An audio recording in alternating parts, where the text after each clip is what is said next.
David Zublick's Awake Nation welcomes you to the Trauma Triage team.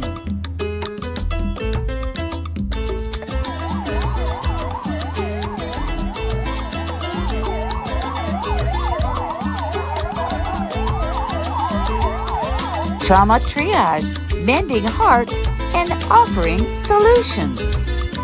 Our Trauma Triage leader is the multifaceted Heather Day.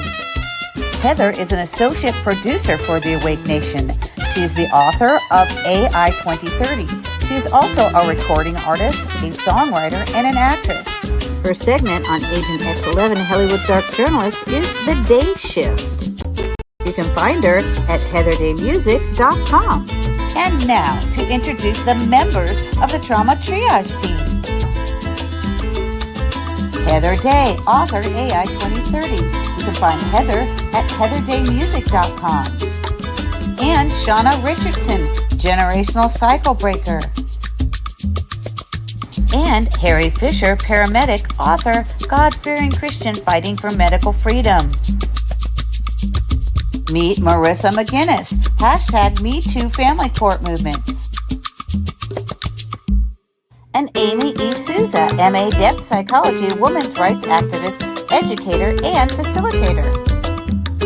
Meet Michelle Peterson, Andrew's Law, michellepeterson.org. Jennifer Marie, creative director, bossesofhospitality.com. Meet C.J. Connor, reverend and author.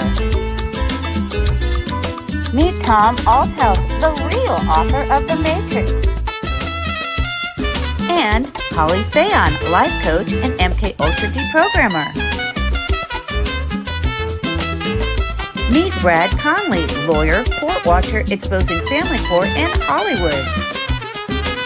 And Joe Renee, former domestic violence counselor. Weave, woman escaping a violent environment. And CASA, court-appointed special advocates. Meet Lori Fabre, retired RN, investigative journalist, and light worker. Meet Michael Francis, retired U.S. Air Force, music ministry, father of Micah Miller, seeking justice for Micah. And Amanda Joan Whymper, Joan of Heart, documentarian, former addict, fighting the opioid epidemic. She helps women who are being sex trafficked.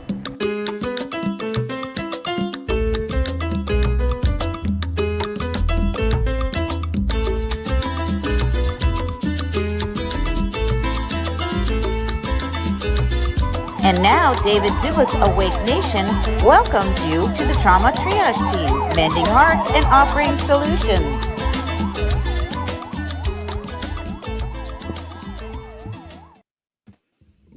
Hi, and welcome to the Trauma Triage team segment today on Monday, May the 12th. I'm Heather Day. I'm here with my co-host, Joan Renee, who had her debut running the show live last week with Shari Pack. And I heard it went absolutely great. It did. It did. Thank you. Congrats. Yeah. Oh, thank you so much. I had a trip out of town. And so I just want to, before we start, say thank you to so many of you on the team. You know, I do work full time and do this podcast. And when we first started, there were just 4 or 5 of us, me, Shanna, my friend Summer, Tara Crete. Am I forgetting someone? Let's see. And it wasn't a lot of us, and we needed some men to join. We've got fabulous men now on the team, like Brad Conley, who's going to be presenting today, and Tom Althouse. And now I have a co-host, and we can lean on each other. And I have team members that are coming up and making presentations, and like the one that Brad made today with the help of Jen, who's behind the scenes. And so we've really grown, and here we are live again. And I just am absolutely ecstatic. Thank you, Penny, so much for all of your continued work. And thank you to all of you, because the Trauma Triage team, I think, is going to be going for a really long time, and we're leaning on each other and supporting each other, and we're putting out this fabulous content to help people. So I just wanted to say that right off the bat. Excellent. What is our topic today? What is our topic today? Yeah, so Brad has presented a topic on betrayal trauma, and we talk about this a lot here, which is we call it the greater trauma or the second rape, or it's when you've already been through something and you're safe, and maybe you come to talk to someone and then they dismiss or invalidate you. And that is often the most traumatic thing. And that's what actually often causes post-traumatic stress disorder and other issues. So Brad, I'm going to let you take it away, and you just let me know what to do. I'll put the slides up and you can discuss this topic for us. That's perfect. Well, thank you. And hello, everybody. And I'm really happy to be able to present this topic, a very brief introduction to it. And that was a perfect introduction to it, Heather. Thanks. So I put together, I think it's about 8 slides, and they kind of walk through some of the very high points about betrayal trauma, what's known about it, and then also a little bit about how it can be thought of as both something that's interpersonal, but also like in groups or organizations or institutions. And so what I'm hoping to do today is just kind of introduce the subject and indicate some of the kind of main points or big ideas to think about.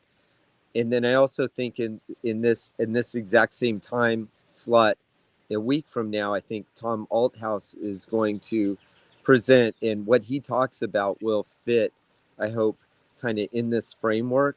And really, all the stories that we talk about probably can fit somewhere in here. So yes, I just want to mention it's going to be 2 weeks. Awake Nation is taking 10 days off. So as of Friday, this Friday, May, what is it, the 16th, we will be off until for 2 weeks. Memorial Day is the 26th, so we'll be off that Monday as well. Okay. Mm-hmm. And then we'll return. Awake Nation and all of my Agent X11 shows will be returning Tuesday, which will be May 27th. So we have 2 weeks off, but Okay. Don't go anywhere. Just make sure that you all put it on your calendars and come back. Well, Yeah. okay, We'll continue with great. If you need to finish, Brad, we'll finish her, and then or Tom, which he's going to have some examples of what's happened to him. Right? So yeah, my main thinking was that it's what I hope to do today is just present a really big, so sort of like the picture from 40,000 feet in the air, real big picture stuff.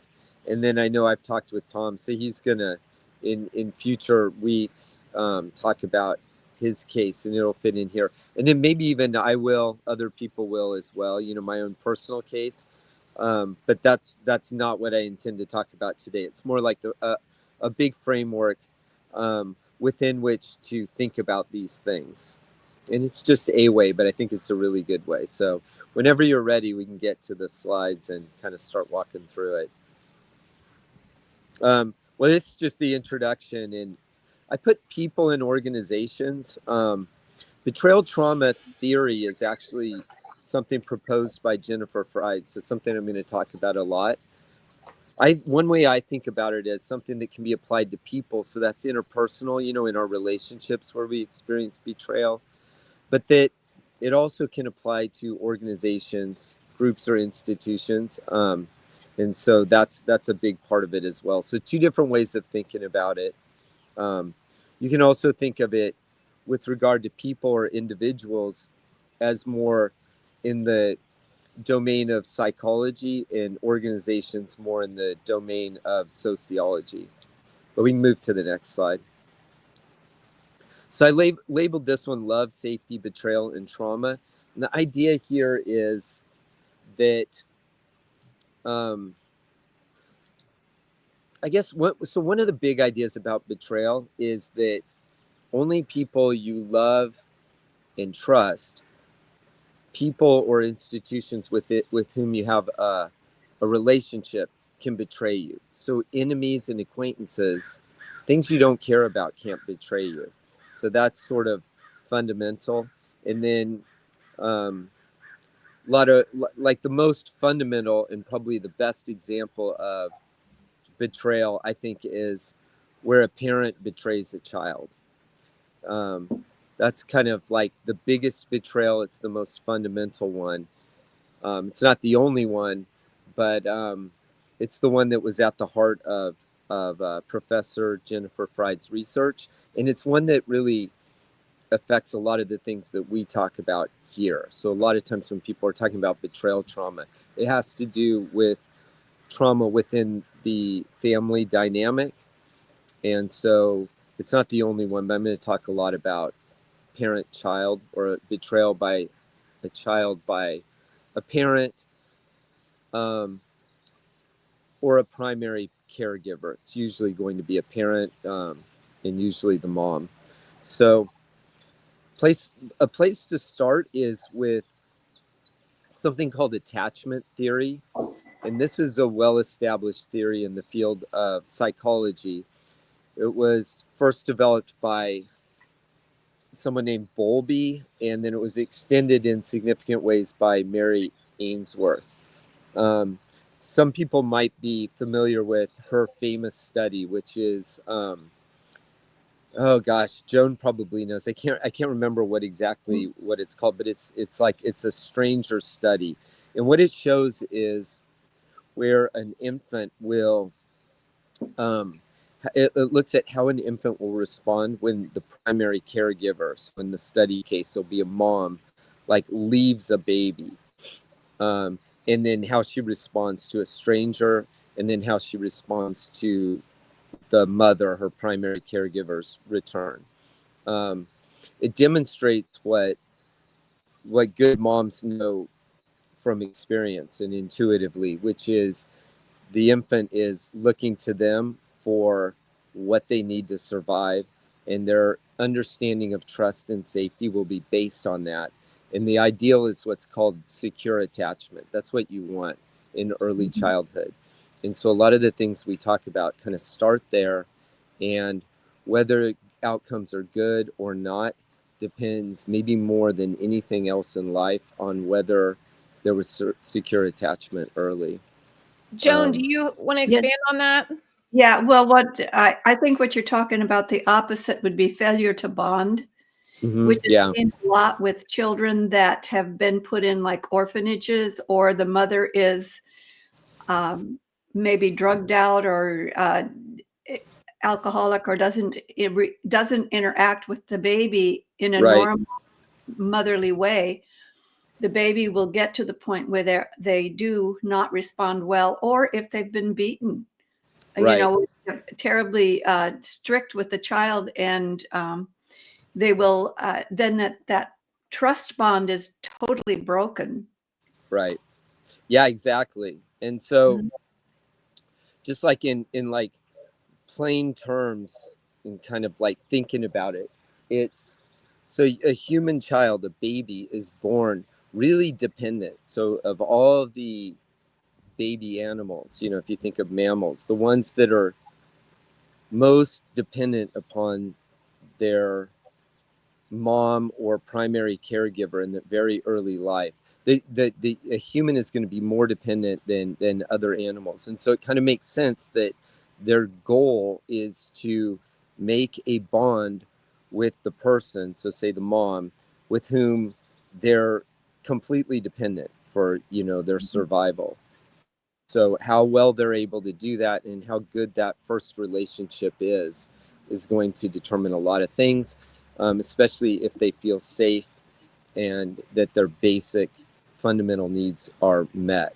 And so if they don't feel safe, then everything else is difficult or impossible. And so there's a lot to that. Attachment theory is very well established, and it's something. So I don't want to talk too much about it, and I'm not especially an expert in that area, but that's what's going on there. So attachment Brad, theory. Yeah.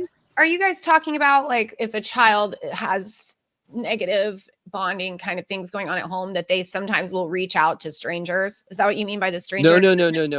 Or And I want to be. So it's a simple idea, but I want to make sure that it's clear, at least what I'm talking about or how I'm thinking about it, because a lot that goes after will depend on this. It's the idea that, like, so if you think of an infant, a baby born, like their first, and if you could think of it in their, they can't talk, but they can express themselves by crying or looking or smiling. And their goal there, if you think about it, is I need to maintain an attachment with this person because my entire life, everything I need depends on my ability to perform in this role, perform being like as a baby. I think And I'm so, thinking about older children when they're being yeah. used. Well, Okay. I just wanted to clarify that. this is going to apply in all kind of cases where there's a dependence, but in an important relationship. But it's just the idea that a successful baby is going to bond in such a way with their primary caregiver. It's going to usually be mom, in such a way that this adult will reorient their life entirely to take care of the baby that's entirely dependent upon that. And so if the mom has problems, whether they're psychological or with addiction or just for some other reasons, um, it can upset that bond. And if so, then the baby's going to have a really hard time.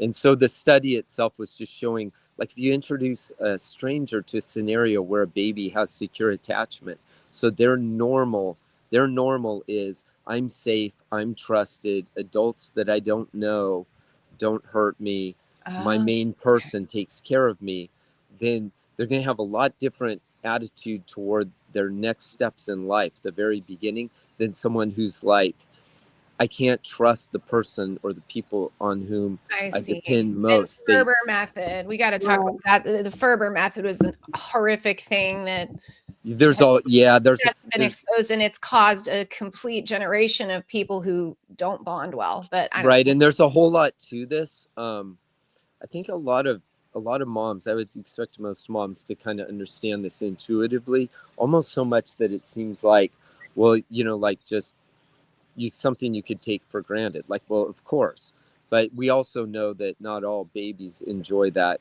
those first kind of days into their lives, and so when they don't, they don't have what's called secure attachment, which means that they're going to be afraid of strangers. They're not going to be safe. Things might be chaotic or inconsistent. Marissa? So that's Brad, I can describe that because I've seen it. Yeah. Where especially with working with the foster kids, where they'll be taken and put in an environment where they get what you're talking about, the attention, the love, and the encouragement, and then taking care of their health needs. Because a lot of times when, we've talked a lot about taking, CPS, but sometimes these children, not even their health needs are being taken care of, and they get sick and they wind up in the hospital. Well, what happens is when they're in a loving environment, when I would go check on these kids, they'll run up and they hug me and we can do whatever. And then when they're back in the other environment that they were taken from, and then I go see them, they got a little bit of a blank look. Maybe they've got a diaper on that's hanging low because it's been peed into for hours and hours, no change. And they're leery. They're leery of everything. Same child, right. Two different environments. So this is how I see it. And and they go from that smiley, expressive look to blank stare. Right. Dissociation almost, right? Yeah. Yeah. Marissa? My point was the, I think that oftentimes, and I'm probably only speaking from my own experience, is that people think that there's like just one event that occurs that establishes distrust, but people who are not trustworthy in all aspects of their life. So this doesn't just happen in a newborn's life. It happens consistently all through their life, and different experiences result in the distrusting experience. And set it, another example. Oh, there's another example.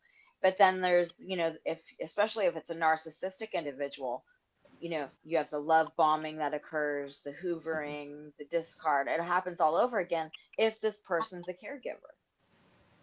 That's a great point.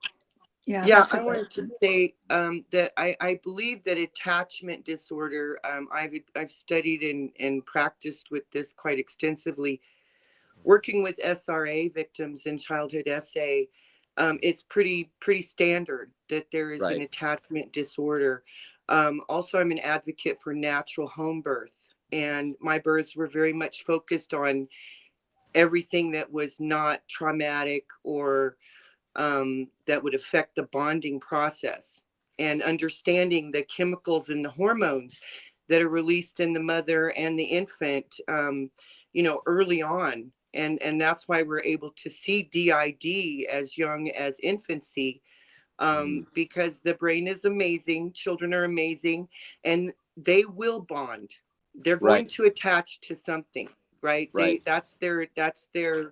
Um, that's what they do. Okay, so if there's not a healthy attachment or bond opportunity, Right. that's when we can see DID, because they're basically developing somebody that they can bond to. Also, I believe that as an anti-circumcision protester, I believe that circumcision greatly affects the bonding and attachment process for infancy. That's why I'm hoping it will be a felony within 5 years. But looking at birth practice really affects that, and it can also overcome other things in the child's life. Attachment disorder is one of the hardest things to treat as well. Right. So it's very important that we talk about it. And I think it's the core for so many things. Right.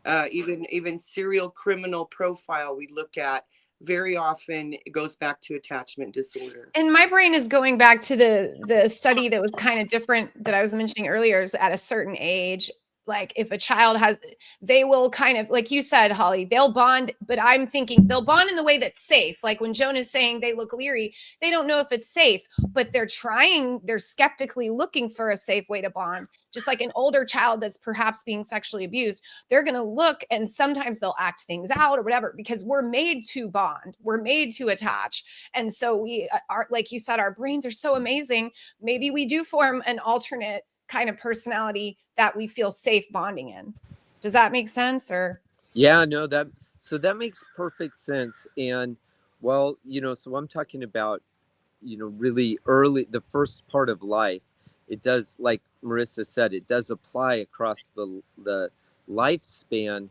And so this is the what Holly was talking about, like childhood essay. And I mean, by definition, you will not have secure attachment in that scenario. There's no way. And then it won't be secure. It won't be secure, but it'll be some kind of attachment. You can't have right? both. Yeah, you can't have both of those things, and that's the most extreme example, really. And but because it's an extreme example, I think it also helps understand cases that are less extreme. Sometimes taking the archetype kind of like allows us to understand it.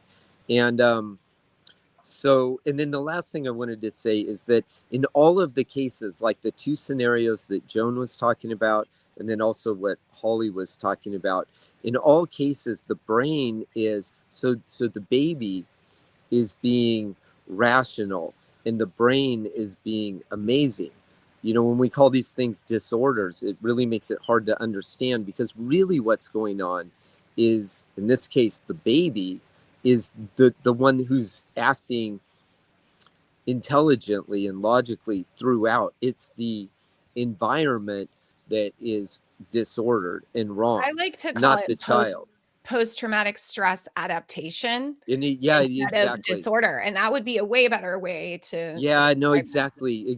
They're all adaptations, and even sometimes where we talk about maladaptations, well, the only reason maybe is because maladaptation was the only one, or was the best one available. At all times, the stress, so like a really basic way to think of this, like if you don't have a background in psychology, and I don't have a formal background in it for what it's worth, But a good way to understand it is, I think, the very first thing is survival. And, everything else presupposes being able to live. And so then the strategy is going to be, what can I do to survive? So in a normal situation, it's going to be for the baby to communicate, to smile, to cry, to indicate, however possible, what it needs. But, in a really, really bad environment, it might be for a young girl to act, very inappropriately sexually or otherwise, because in that really bad environment that she's in, that's what she feels like she needs to do to survive. And she might be exactly right about that. And so, dissociation, and then in its extreme form, DID, is explained, I think, almost perfectly by that.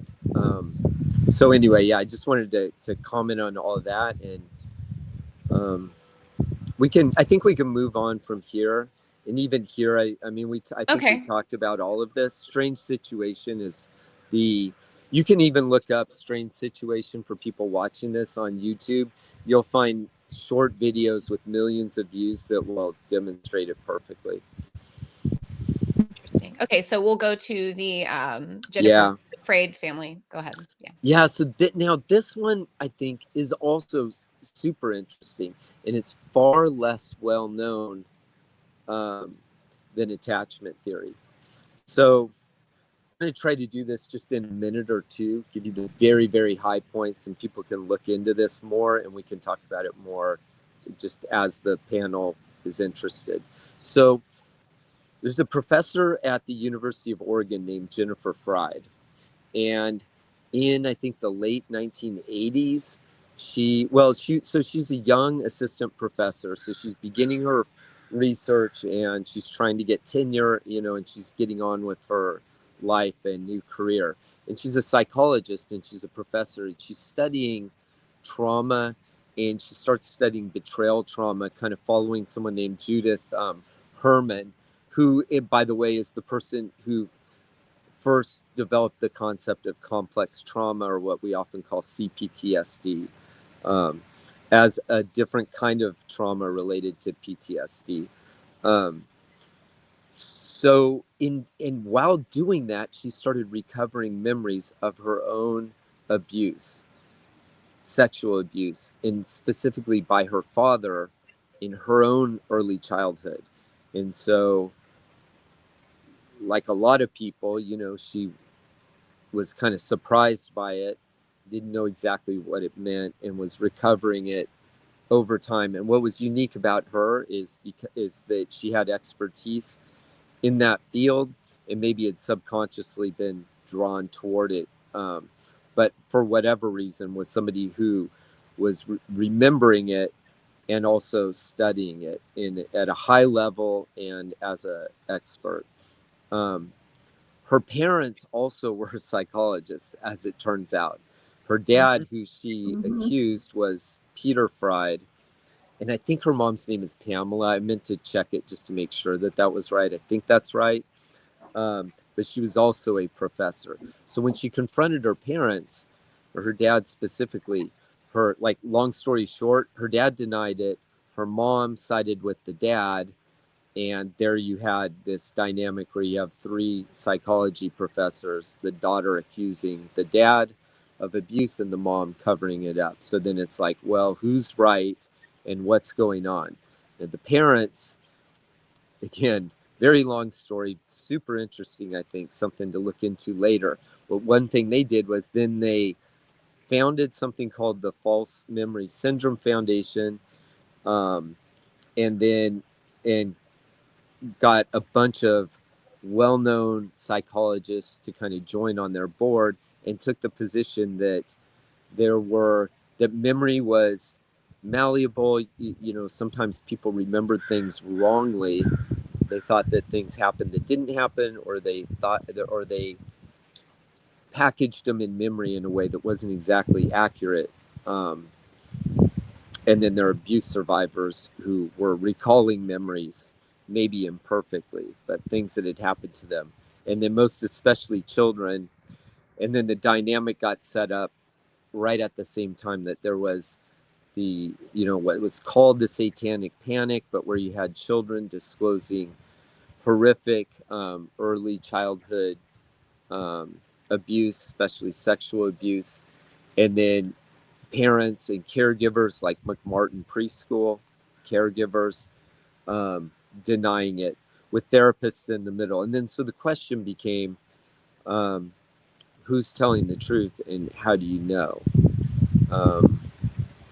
So I think, and then hopefully also these questions are related to attachment theory and what we talked about. I should say one more thing. One of the things I feel like that gets overlooked in the, do you believe the children or not, is the fact that when children are disclosing childhood abuse, like sexual abuse, young children, then by definition, it's abusive. There's something seriously wrong. If the children are being made to think and disclose things like this that aren't happening and didn't happen, then there's something super bad going on somewhere. So psychological abuse, some kind of really bad abuse. Right, And then because of why course, are they even thinking about it? yeah, why? Who put them up to it? Why would you even think that in the first place? What's going on in this environment? Why aren't there safe people for them to talk to and figure it out? Why does it get to this point? And then, of course, if what they're disclosing is true, even partly true, and to the extent it is, well, then that's horrific too. But either way, you have children who are experiencing horrific childhood abuse. And because of what we just talked about with attachment theory and the importance of secure attachment, that it's a problem. So that is one of the places where I think the entire field of psychology has abdicated its responsibility 100%. So it's not good to set it up as, well, do I believe the children or do I believe the adults? Either way, it's a huge problem that should just be time out. Let's figure out what's going on, how we're going to go about this. And we're not going to move forward. We're going to do other things too, but we're not really going to completely move forward until we get to the bottom of this. So that was, yeah, Joe, go ahead. Yeah, on this, let's go back to this Freed study because that was so interesting, and it goes along the same lines as other betrayal, where you have these psychologists. She recovers a memory, and then, yeah. One of the things that a lot of people don't understand when a child is being sexually abused, very often they're medicated first. So their difficulty of them even being conscious or even being able to resist is very low, and the brain is now fogged. Mm-hmm. So it's very easy to convince them that nothing happened, it was a dream or whatever. And then they get older and then it comes out. Then the mind is just like, no, you were traumatized. You've got all of these side effects from it. And then the brain just says, okay, you're old enough to handle it now, and boom, it's there. And so this is what I do believe happened to the daughter. Yeah. But because the parents were noted psychologists, they made up the theory of false memory. Right. Now that's something that also happened with a parental alienation. Exactly. Which is, Marissa raised her hand on that one. Jump on that. Before you guys continue, though, we only have about 7 minutes to wrap, so I'm going to let Marissa make a comment, and then Brad, did you want me to real quick show this one after that? That's related to what we're talking about, right? Yeah, sure, if we have time, but I mean, I don't think we're wasting any time because we can continue in 3 weeks. You can come back if we don't get through them. Yeah.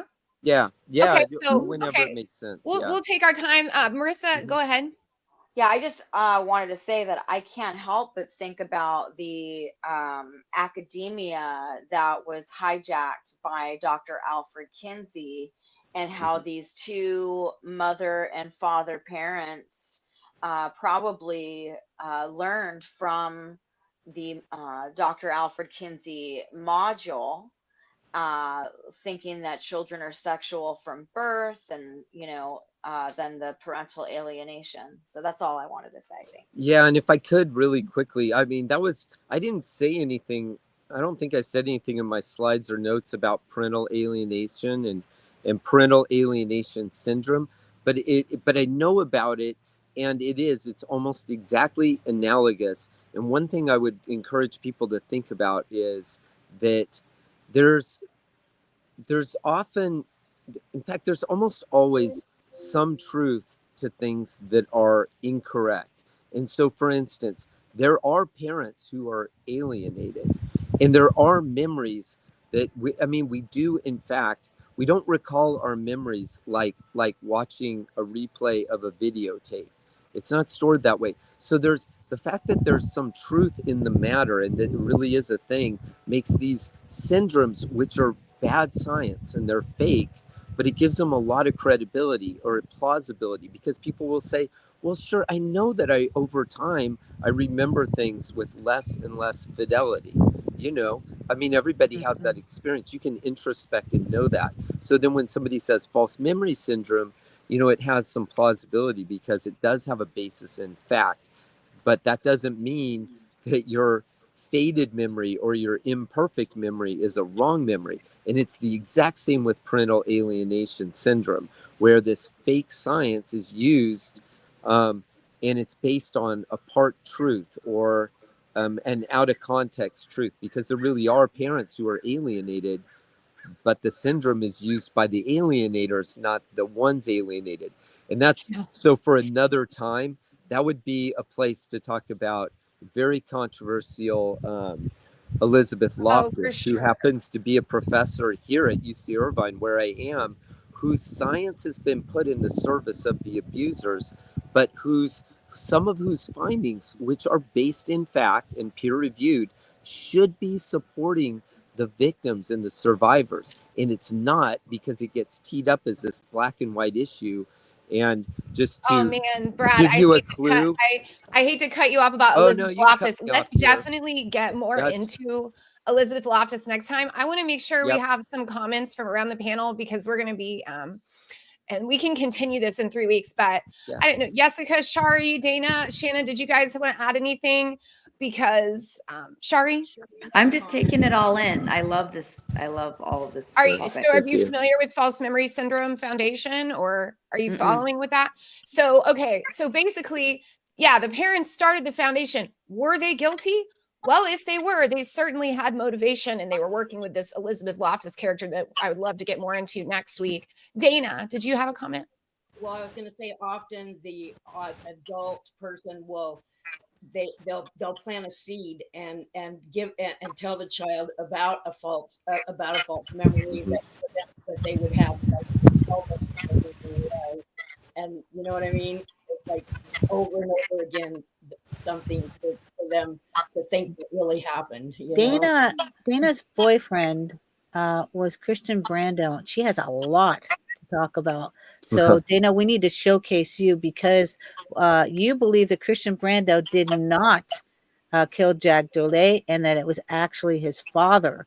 And so that's a whole nother show that y'all need to do for sure. Let's work on that, Dana, for June.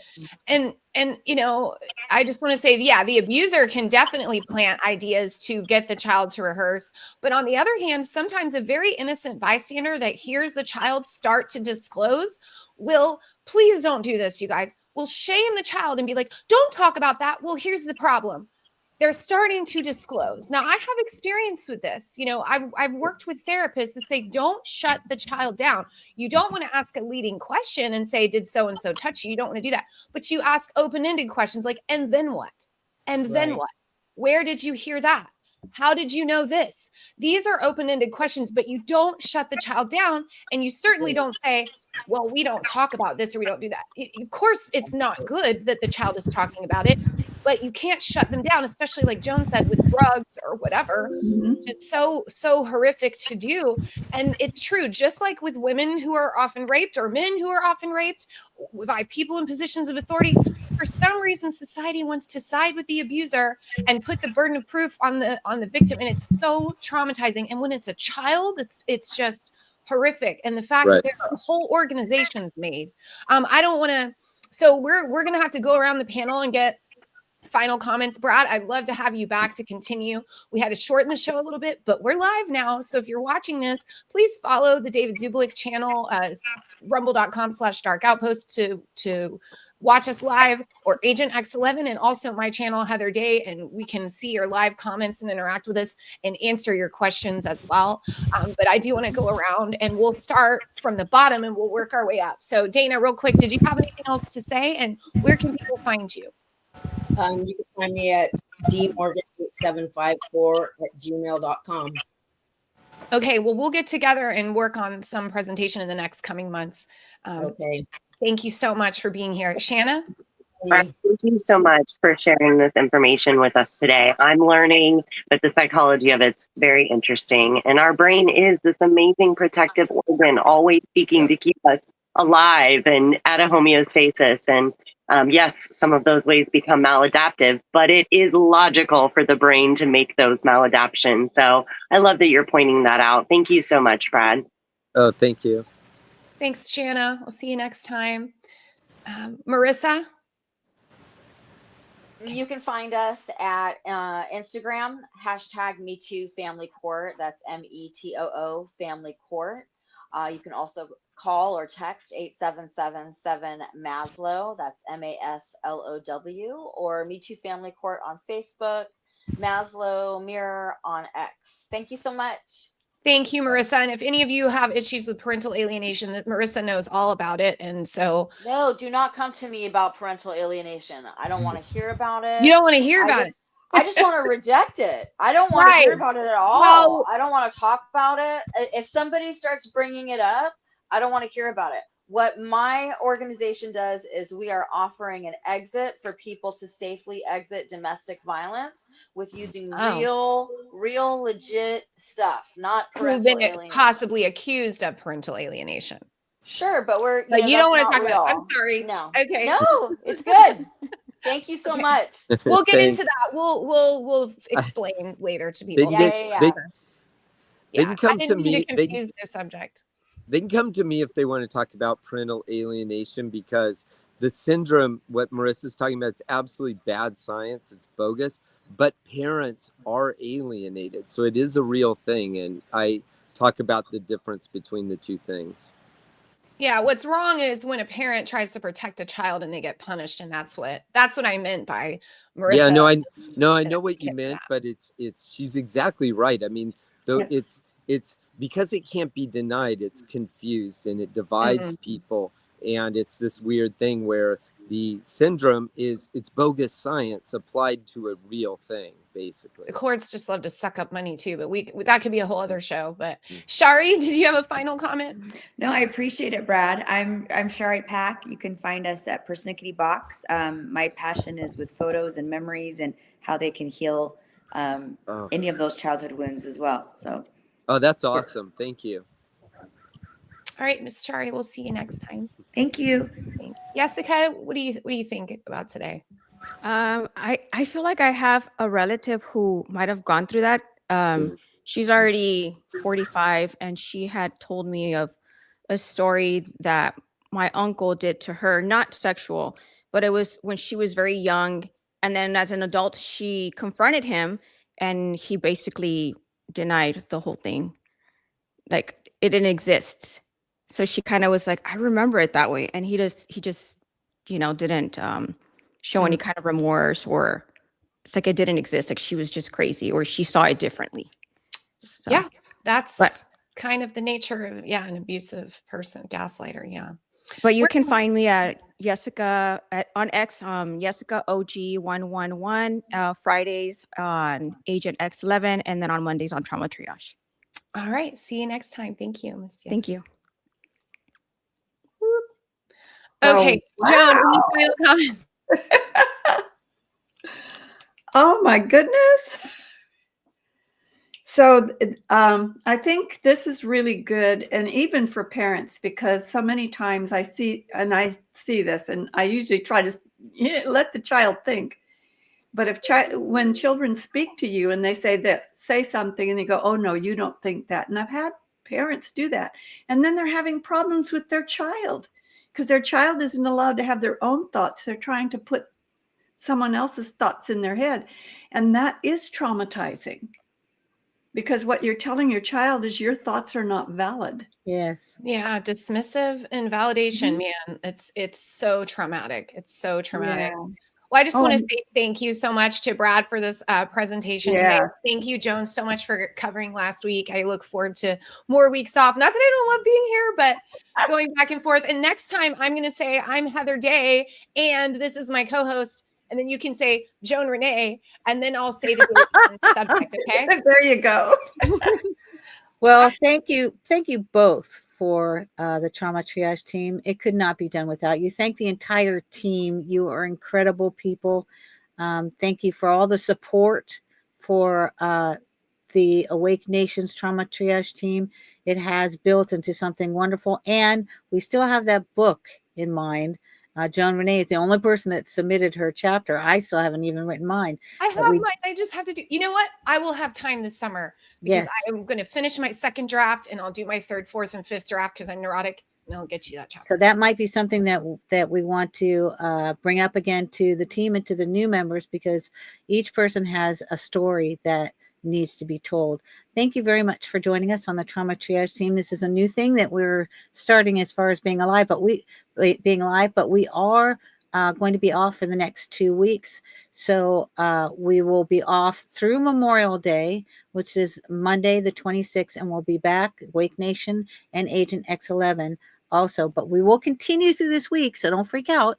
But we are taking Friday off. So thank you again for joining us. Please watch the Awake Nation Monday through Friday, and that is from 6 a.m. to 10 a.m. Eastern on the David Zublick channel. And we are out of time, so we are out of here. Shepherd out. Day out. Renee out. Goodbye for now from Awake Nation's Trauma Triage team. We post new episodes every Monday on David Zublick's channel on Rumble. You can also find the Trauma Triage team posted on the Agent X11 channel on Rumble. Trauma Triage, mending hearts and offering solutions.